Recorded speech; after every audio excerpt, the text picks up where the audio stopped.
Already Arvind గారు మామూలుగా lag అవుతుంది కట్ చేయండి అనేది వినబడతానే ఉంది నాకు సరౌండ్లోని. పొద్దున్న అంజీ నేను అనుకుంటున్నాం, అంజీ ఎగ్జాక్ట్లీ అన్నాడు, సార్ ఆయన ఫంక్షన్ కూడా కట్ చేస్తాడని చెప్పి. నేను అన్నది ఇది మాకు అలవాటేని. రే దా యా శ్రీలీల గారు పాప మార్నింగ్ షూటింగ్ కూడా ఉంది, ఆవిడ కూడా గమ్ముని పంపాలి, గెస్ట్లు అందరూ కూడా చాలాసేపు అయింది. ఫస్ట్ ఆఫ్ ఆల్ కొన్ని బాధ్యతలు ఉంటాయి కాబట్టి స్టేజ్ మీద అండ్ సినిమాకి ప్రొడ్యూసర్గా ఉన్నాను. మా హీరో నితిన్ గారు, ఫస్ట్ ఆఫ్ ఆల్ నేను ఎవరికన్నా థ్యాంక్స్ చెప్పాలి ఈ స్టేజ్ నుంచి అంటే కనుక మా హీరో నితిన్ గారికి. సార్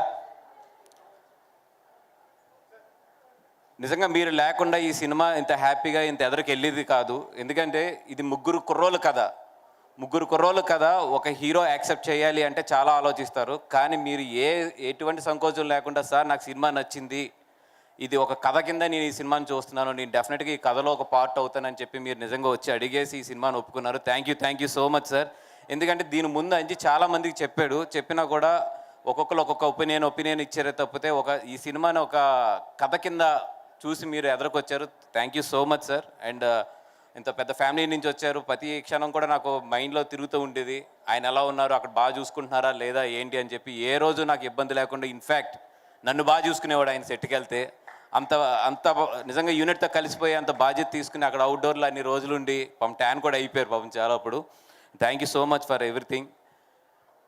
అండ్ నిజంగా ఒక మంచి విషయం మీ గురించి చెప్పాలంటే, మొన్న పిఠాపురం అప్పుడు జరిగిన ఇన్సిడెంట్ నాకు ఈ ట్రైలర్ని పిఠాపురంలో చేయడం అనేది అంటే నేను చాలా ఎగ్జైట్ అయ్యి ఎవరైనా నాకు సజెషన్ చెప్పగానే బాగుంది, ఐడియా ఎదిరిపోయింది, అక్కడికి వెళ్దాం ఉన్నాను. అప్పుడు నిజంగా నేను నితిన్ గారిని నేను అడగాలి లేదా నితిన్ గారి యాక్సెప్టెన్స్ తీసుకోవాలి అనేది నా మైండ్లో ఎక్కడో స్కిప్ అయిపోయి అది అనౌన్స్ చేసిన తర్వాత నాకు అనిపించింది, అరే హీరో గారిని తీసుకోవాలి కదా అని చెప్పి. ఎక్కడో నా వర్క్ ప్రెజర్లో స్కిప్ అయ్యాను. ఎక్కడో చిన్న టెన్షన్, అరే పెద్ద ఫ్యామిలీ, జూనియర్ ఎన్టీఆర్ గారి ఫ్యామిలీ, ఇప్పుడు నేను ఈ విషయం చెప్పాలి, ఎలాగవుతుంది అని చెప్పి నేను చాలా భజన పెడుతుంటే ఆయన ఫోన్ చేసి, సార్ ఇట్లా ఉంది సిచ్యువేషన్, మీరు ఒకసారి మీ ఫ్యామిలీతో కన్సల్ట్ చేస్తారని అడిగినప్పుడు ఆయన జూనియర్ ఎన్టీఆర్ గారికి కాల్ చేసి మళ్ళీ నాకు కాల్ బ్యాక్ చేశారు. ఆయన ఒకటే చెప్పారు, సార్ నేను మా బావగారిని అడిగాను, సినిమాకు ఉపయోగపడుతుంది, నీ ప్రొడ్యూసర్ అక్కడ 100% కరెక్ట్ అనుకుంటే నువ్వు వెళ్ళి చేసే దీని గురించి ఎక్కువ ఆలోచించొద్దు అన్నాడంటే ఆయన. నిజంగా హ్యాట్స్ ఆఫ్ టు హిమ్. అంటే ఒక విషయాన్ని ఒక సినిమా వరకే ఆలోచించడం అనేది నిజంగా అది చాలా మెచ్యూర్డ్గా ఇచ్చిన సజెషన్ అది. Thank you so much sir. And ఈరోజు నేను ఇందాక కార్లో వస్తున్నప్పుడు అరవింద్ గారు చిన్న స్పేస్ తీసుకుంటాను, నాకు తెలుసు బోర్డు లేదులేండి. ఇందాక నేను కార్లో వస్తున్నప్పుడు ఒకటి ఆలోచించుకుంటూ వస్తూ ఏదో మా వాళ్ళు నాకు నోట్స్ ఒకటి పంపితే దాంట్లో ఉంది, జానీ సినిమాకి ఒక యానిమేటర్ కింద వచ్చి ఈరోజు గీతార్స్లో ప్రొడ్యూసర్ కింద అయ్యాడు అని చెప్పి రాస్తే నాకు ఒక్క నిమిషంలో మొత్తం నా లైఫ్ జర్నీ అంతా కూడా ఫ్లాష్ అవుతూ వచ్చింది. దానికి ఏదో రోజు నేను అరవింద్ గారి గురించి స్టేజ్ మీద మాట్లాడాలి, అది ఈ రోజు కాదు, ఆ రోజు తొందరలోనే వస్తుంది. కానీ ఈరోజు క్లుప్తంగా మాత్రం ఒక మాట చెప్తాను. ఒక పాలకొల నుంచి చాలా సాదా సీదీగా ఒక యానిమేటర్, ఒక 3D నేర్చుకున్న ఒక యానిమేటర్ వచ్చి ఈరోజు చిరంజీవి గారు, అల్లు అరవింద్ గారు వీళ్ళందరూ చాలా కష్టపడి ఏర్పరచుకున్న ఒక మహావృక్షం కింద ఒక చిన్న ఏరు కింద బయలుదేరి నేను ఒక చెట్టు అయ్యి ఒక జూనియర్ ఎన్టీఆర్ గారి ఫ్యామిలీ నుంచి ఒక హీరోతో సినిమా తీయగలిగాను అంటే నిజంగా నాకు దేవుడు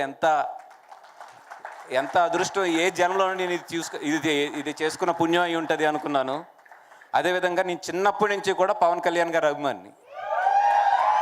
అంటే ఆయన ఖుషి సినిమా చూసి మా నాన్న దగ్గర అంబాసిడర్కి తాళాలు దొబ్బేసి నేను సెల్ఫ్ డ్రైవ్ చేసుకుంటూ హైదరాబాద్ వచ్చిన కుర్రోడిని ఈరోజు ఎంత పుణ్యం చేసుకుని ఉంటే ఆయనతో పాటు ఒక పొలిటికల్ జర్నీలో ఆయన వెనకాల అడుగులు అడిగేసుకెళ్ళగలుగుతున్నానంటే ఎక్కడో ఏదో పెద్ద పుణ్యం చేసి ఉంటాను నేను అని చెప్పి.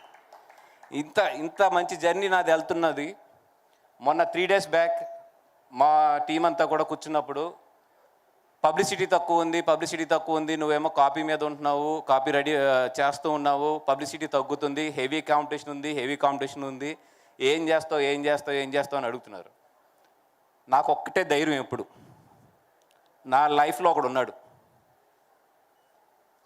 నేను ఎక్కడున్నా ఏం చేస్తున్నా ఎలా ఉన్నా కూడా నాకు అవసరం ఉన్నప్పుడు మాత్రం అతను వచ్చి నిలబడతాడు. నేను అది అడగక్కర్లేదు కూడా.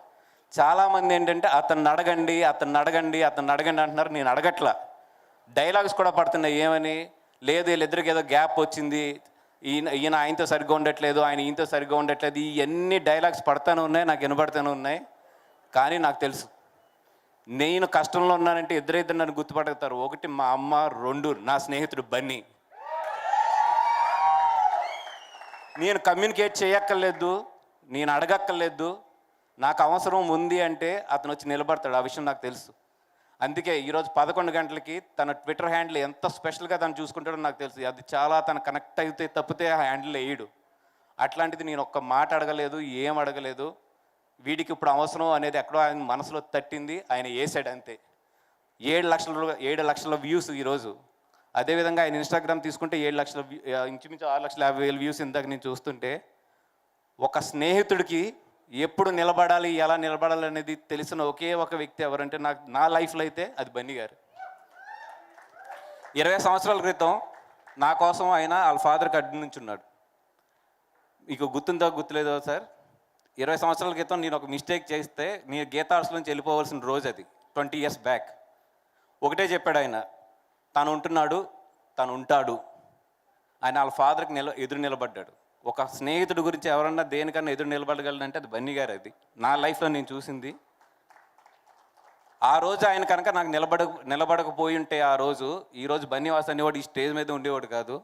ఆయనకి తెలుసు, నేను సంతోషంగా ఉన్నప్పుడు ఎప్పుడు కూడా ఏ రోజు కూడా మా ఇద్దరి మధ్యలో ఏమండి కంగ్రాచులేషన్స్ లేదా ఏమండి హ్యాపీ బర్త్డే లేదంటే ఏం ఉండవు మా ఇద్దరి మధ్యలో. కానీ నాకు అవసరమై నాకే కదా, తన లైఫ్లో ఏ ఫ్రెండ్ కన్నా సరే వీడు పడుతున్నాడు అన్నప్పుడు మాత్రం పట్టుకునే క్యారెక్టర్ మాత్రం అతనికి ఉంది 100%. ఆయన ఎక్కడున్నా ఏం చేస్తున్నా, నేను ఎక్కడున్నా ఏం చేస్తున్నా కూడా ఆయన బాగుండాలి అంతే. ఎందుకంటే ఆయన మంచి మనిషి అది. అండ్ చాలా ఎమోషన్ ఉంది, but control. Yes, coming back to the film. Sorry,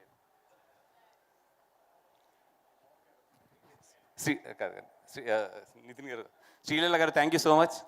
morning shooting ఉంది, నాకు తెలిసి మీరు కంగారులో ఉన్నారని చెప్పి. Thank you so much for coming and wishing. మమ్మల్ని అందరూ విష్ చేయడానికి వచ్చినందుకు. మిమ్మల్ని పిలవడానికి ఒకటే మాకు మెయిన్ రీజన్ ఏంటంటే మీ ఎనర్జీ ఎంత ఉంటుంది, ఈ సినిమా కూడా అంత ఎనర్జీ ఉంటుంది. అందుకని ఎవరిని పిలిస్తే బాగుంటుంది అంటే మోస్ట్ ఎనర్జెటిక్ ఎవరు అని ఎదుగుతుంటే 100% 2-3 నోట్లోంచి మీ పేరే వచ్చింది. అందుకని మిమ్మల్ని ఇక్కడికి 100% రావాలనుకున్నాం. అట్లాగే మా నిఖిల్ భాయ్ ఫోన్ చేస్తే ఒకటే అన్నాడు, ఎవరిని పిలుస్తున్నావు, ఎందుకు పిలుస్తున్నావు అన్నాడు.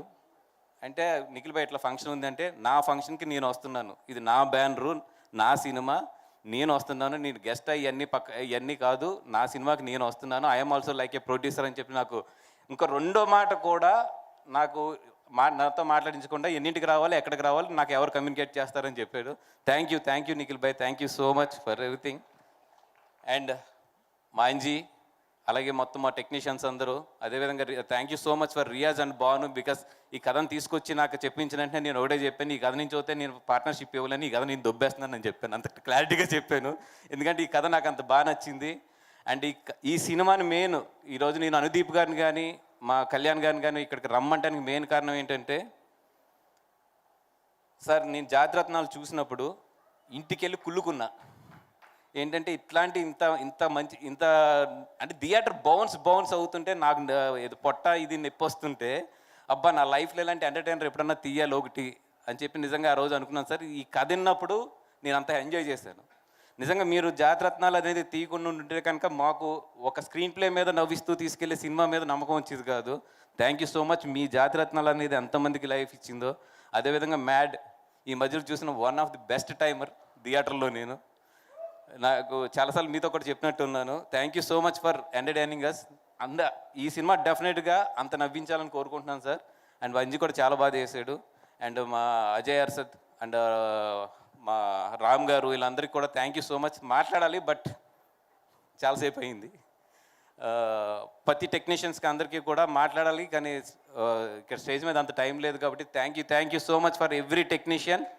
And Nitin garu and everybody and Vinod Kumar garu, thank you so much. Nayan, నేను మళ్ళీ ఒక టైం తీసుకుని డెఫినెట్గా మాట్లాడతాను. Thank you so much. ఎవరన్నా మర్చిపోయి ఉంటే క్షమించండి. థ్యాంక్ యూ వాసు గారు, థ్యాంక్ యూ సో మచ్.